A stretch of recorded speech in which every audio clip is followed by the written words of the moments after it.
আবারও বাংলাদেশের হয়ে মাঠের ক্রিকেটে ফিরছেন সাকিব আল হাসান। তার সাথে ডাক পেয়েছেন পেসার রুবেল হোসেন। একই সাথে দলে আছেন মোহাম্মদ আশরাফুল, অলোক কাপালিরা। সেখানে তারা মুখোমুখি হবে ভারত, শ্রীলঙ্কা, পাকিস্তানের মতো দলের বিপক্ষে। এর মাঝে এশিয়ান কাপের জন্য সাকিব, রুবেল, আশরাফুলদের নিয়ে দল ঘোষণা করেছে বাংলাদেশ টাইগার্সের দল। কারা আছেন সেই দলে, কারা খেলবেন এশিয়ান কাপে, তা নিয়ে থাকছে প্রতিবেদন। 2024 সালে সর্বশেষ খেলেছিলেন বাংলাদেশের হয়ে। এরপর নিয়মিত ফ্র্যাঞ্চাইজি ক্রিকেট খেললেও জাতীয় দলে খেলেননি। তবে আবারও বাংলাদেশকে প্রতিনিধিত্ব করবেন সাকিব আল হাসান। বাংলাদেশ টাইগার্সের হয়ে এবার লিজেন্ডস লিগে বাংলাদেশকে প্রতিনিধিত্ব করছেন সাকিব আল হাসান।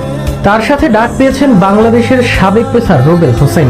একসময় বাংলাদেশের দলের সেরা পেসার ছিলেন রুবেল হোসেন। এবার লিজেন্ড লিগে দেখা যাবে রুবেলের পেস। লিজেন্ড এশিয়ান কাপে বাংলাদেশের হয়ে খেলবেন। কিছুদিন আগেও ক্রিকেট খেলা অনেকে। এছাড়া বাংলাদেশের প্রথম সুপারস্টার মোহাম্মদ আশরাফুল খেলবেন এই লিগে। আন্তর্জাতিক ক্রিকেটে বাংলাদেশের হয়ে সেঞ্চুরি ও হ্যাটট্রিক করা সাবেক ক্রিকেটার অলোক কাপালিকেও দেখা যাবে এই লিজেন্ডস লিগে।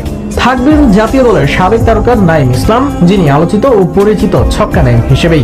লিজেন্ড লিগে খেলবেন আরেক পেসার শফিউল ইসলাম, যিনিও দীর্ঘদিন খেলছেন বাংলাদেশ দলে।